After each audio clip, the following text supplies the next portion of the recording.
Conviene pagare a rate? E quando? Prima di iniziare vi ricordo che se anche voi volete proporre un argomento o fare una domanda per questa rubrica della domenica, dovete andarmi a seguire su Instagram e poi ogni sabato farò una storia con un sondaggio di questo tipo dove vi chiedo l'argomento della domenica che poi tratto in questi video. Iniziamo! Per capire quando conviene pagare a rate e quindi richiedere un mutuo, un finanziamento, un prestito, la domanda che devi farti è molto semplice ed è: riesco ad ottenere più vantaggi, più profitto acquistando quel qualcosa ora a prestito e quindi poi dovrò andarci a pagare le rate con un interesse, o acquistando quella cosa, quell'oggetto un domani quando avrò l'intera cifra con cui pagare? Per spiegarmi meglio voglio farvi 3 esempi. Supponiamo che noi vogliamo o dobbiamo acquistare una macchina fotografica, però in questo momento non abbiamo i soldi per pagare quella macchina fotografica, quindi l'unico modo che abbiamo per acquistare quella macchina fotografica è chiedere un prestito o un finanziamento e poi acquistarla. Poi ovviamente dopo dovremo andarci a pagare le rate con un interesse su quel prestito. Bene, quando dobbiamo fare questa cosa? Perché come tutti sappiamo nessuno ci presta i soldi a gratis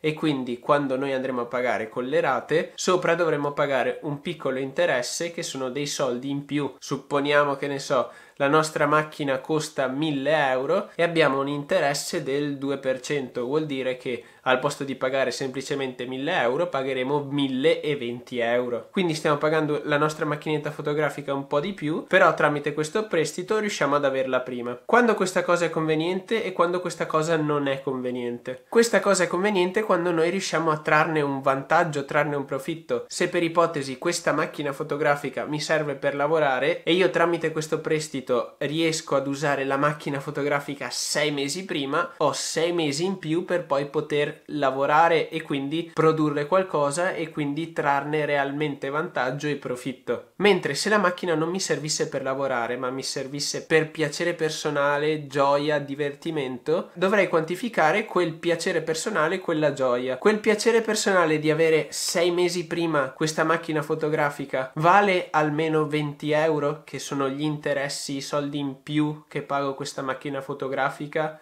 o no? Se la risposta dovesse essere sì, ovviamente sono disposto a pagare 20 euro in più, una cosa che altrimenti non avrei. Se la risposta è invece no, è meglio che io aspetto quei 6 mesi per risparmiare o tirare su quei 1000 euro per poi comprarla a prezzo intero. Bene, questo è il primo esempio e lo si può applicare pressoché per qualsiasi cosa, anche per la nostra casa volendo. Se quella casa la riusciamo ad ottenere prima con un mutuo o un prestito, dobbiamo analizzare: 1, se da quella casa riusciamo ad avere un profitto, un guadagno diretto dall'ottenimento del mutuo, e poi che ne so, magari la si può mettere in affitto, state facendo un investimento immobiliare, non lo so, quindi riesci ad avere monetariamente parlando un vantaggio maggiore rispetto ai soldi che tu vai a pagare di interesse su quel mutuo. E seconda cosa, riesci ad avere come piacere personale una quantità maggiore rispetto alla quantità di cui paghi l'interesse. Però va fatto un ulteriore esempio per quel che riguarda il mondo degli investimenti. Quando è utile prendere in prestito dei soldi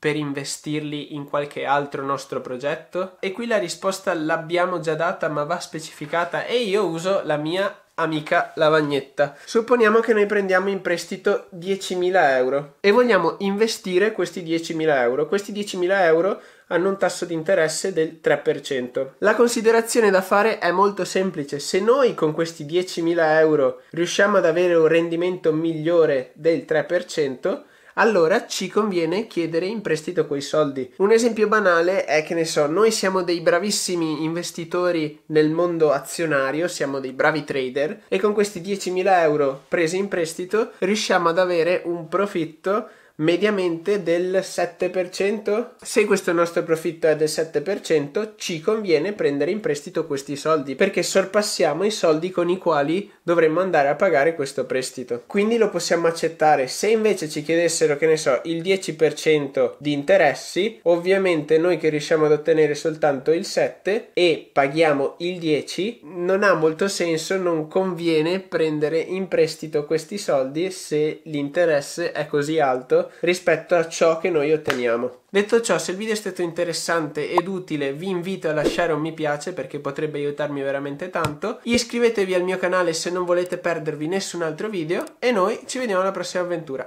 Ciao a tutti ragazzi!